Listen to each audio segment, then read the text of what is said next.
All right, before we dive into our business news, let's first take you to the United Nations General Assembly 75th session virtual debate. And other places of worship.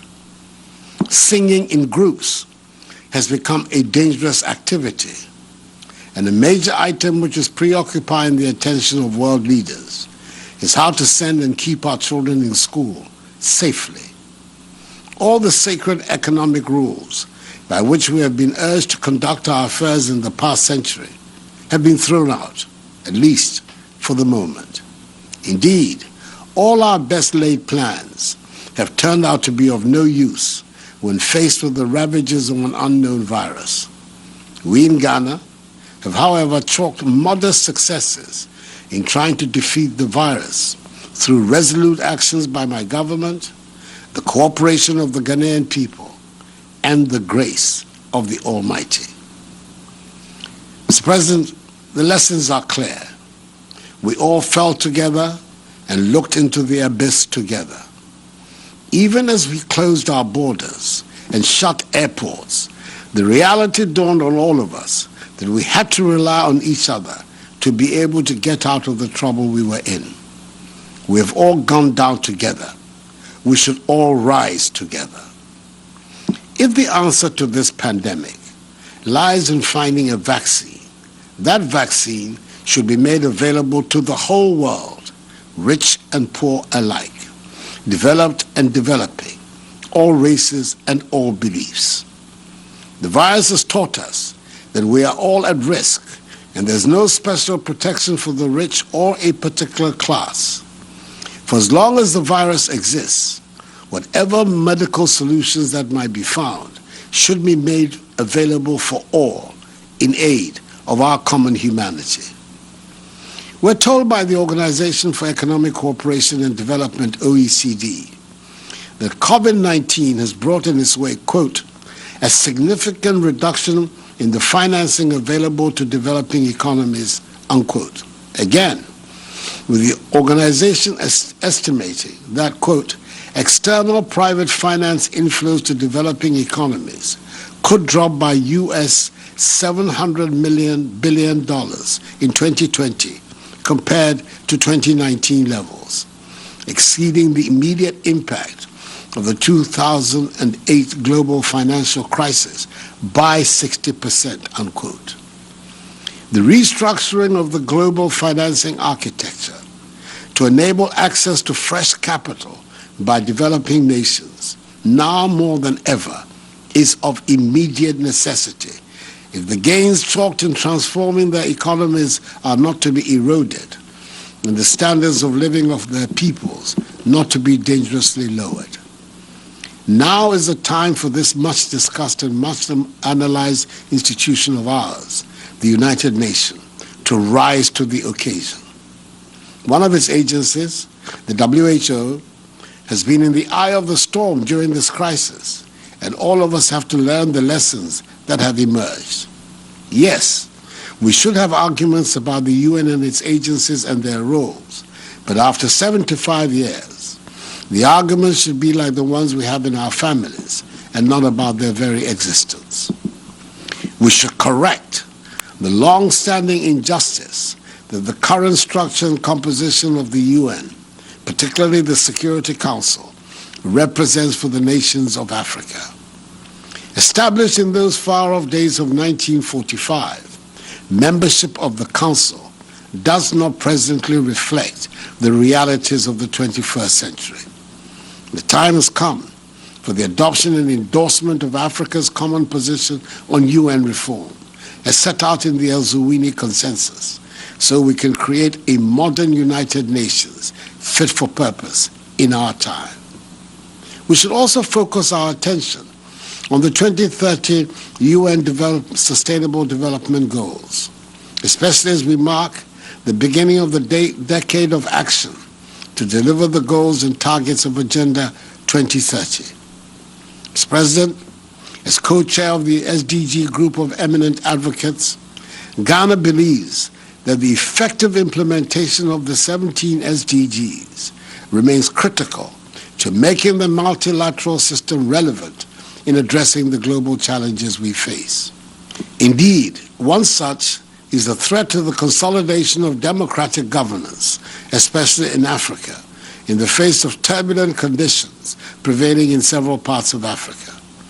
As the newly elected chairperson of the Economic Community of West African States, ECOWAS, I say that one immediate test confronting the community is the political situation in Mali, following the coup d'etat that ousted President Ibrahim Boubacar Keïta, which has been compounded further by the activities of terrorists and violent extremists who are in control of large swathes of that country in some parts of the Sahel region.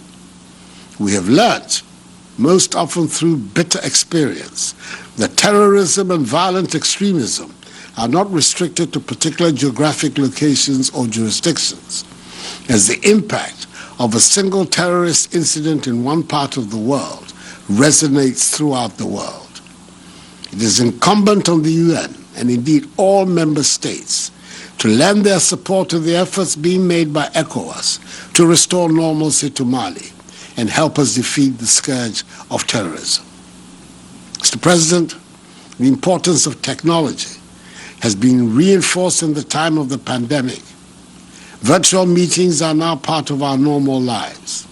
Young people have graduated in virtual ceremonies, and we might never go back to some of the many conferences that we used to attend. And it is obvious that technology is the future.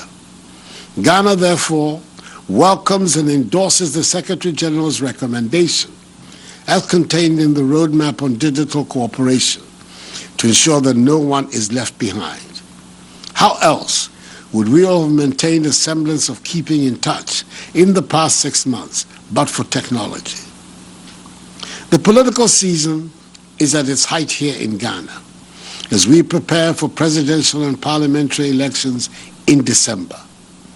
Like everything else in our world today, even the politicking has been affected by the pandemic, and we cannot campaign for votes in the style to which we are accustomed.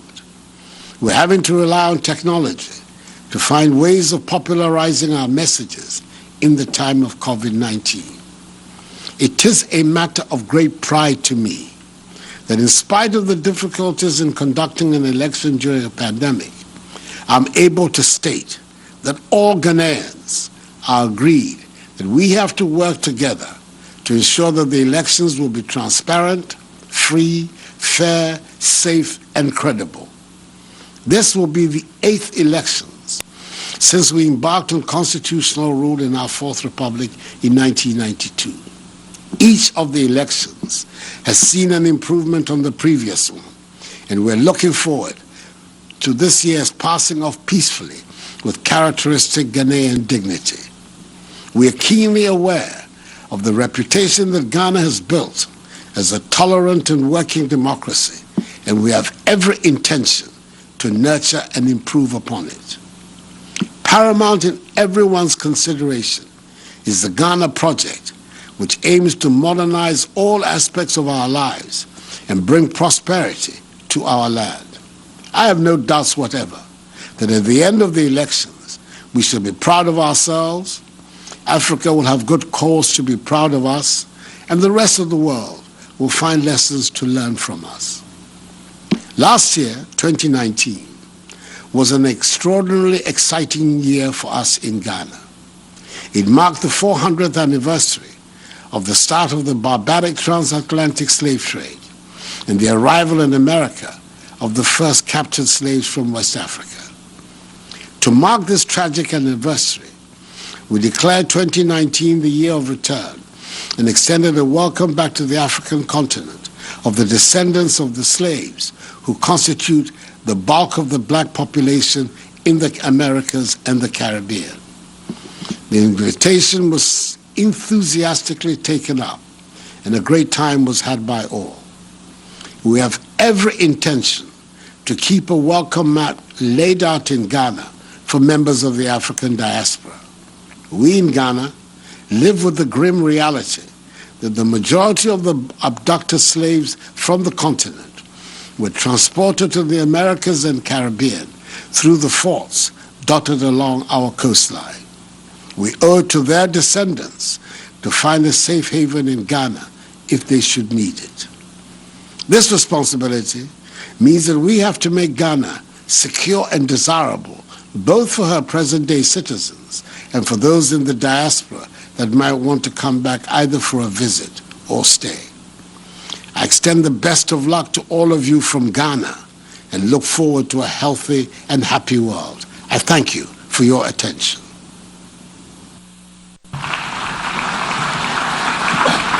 On behalf of the General Assembly, I wish to thank the President of the Republic of Ghana for the statement just made. I now give the floor to the distinguished representative of Mozambique to introduce an address by the head of state. Mr. President, Excellencies, distinguished delegates, I have the singular honor to introduce the pre-recorded statement by His Excellency Filipe Jacinto Nunes, President of the Republic of Mozambique, to the 75th session of the General Assembly. I thank you.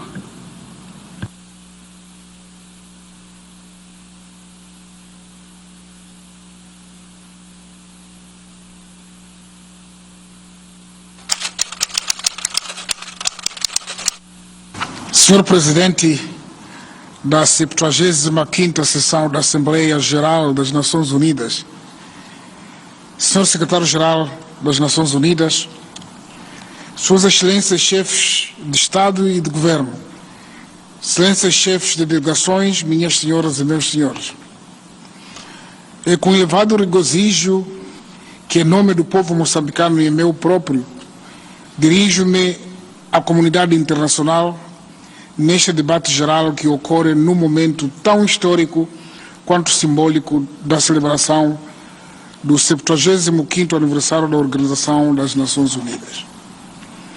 Para a República de Moçambique, este aniversário coincide com o 45º aniversário da aceitação, isto é, a adesão do nosso país como membro legítimo e de pleno direito desta organização que nos outorga o nosso honroso lugar na comunidade internacional.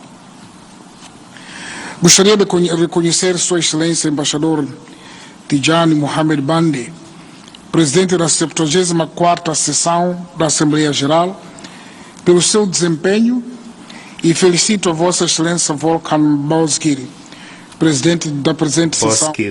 President of this session of the General Assembly, and I express my country's willingness to work together for the success of your tenure. I warmly congratulate Mr. Antonio Guterres, Secretary General of the United Nations, for his tireless commitment to upholding the ideals enshrined in the Charter of the United Nations by placing the United Nations in the lead of collective efforts to overcome contemporary challenges, including its initiatives aimed at addressing the COVID-19 pandemic. Mr. President, Excellencies, today's world is markedly different from the one that existed when the United Nations was founded. There have been significant improvements in our collective well-being. Social and human development indicators have improved substantially. Life expectancy increased, mortality and morbidity reduced. The number of member states almost quadrupled, from 51 to 193 countries, including Mozambique. Efforts to empower women are now a deepening reality. The theme of this General Assembly faithfully reflects the essence of the United Nations and is a call for renewal of the vision for an integrated and cooperative world where nations express themselves in an open manner and act in a coordinated way in promoting sustainable and inclusive development, taking the 2030 Agenda as their banner. Mozambique therefore upholds the assumptions of common but differentiated responsibility as well as international agreed development goals in the light of the Paris Declaration on the Effectiveness of Development Aid. All this shows that multilateral cooperation remains the best approach to addressing the challenges and mitigating the suffering of the people who are the main reason for the creation of the United Nations. Multilateralism within the United Nations is also key if we take into account that the world economy, especially that of developing countries, has been severely impacted by the COVID-19 pandemic, and its restoration requires global, integrated, and concerted interventions. Nationalism and isolationism in the face of a pandemic are, as far as we are concerned, a prescription for failure to respond to this and other infectious diseases of an unpredictable nature. Other global phenomena and challenges calling for the United Nations-led multilateral intervention include terrorism, climate change, cybersecurity, public health, research and development, trade and industrialization. In the global village in which we live, national and international issues are increasingly less discernible. The transnational nature and interconnection of these phenomena require leadership that recognizes that in today's world, our intervention must take into account the intrinsic relationship between the national, regional, and global citizens.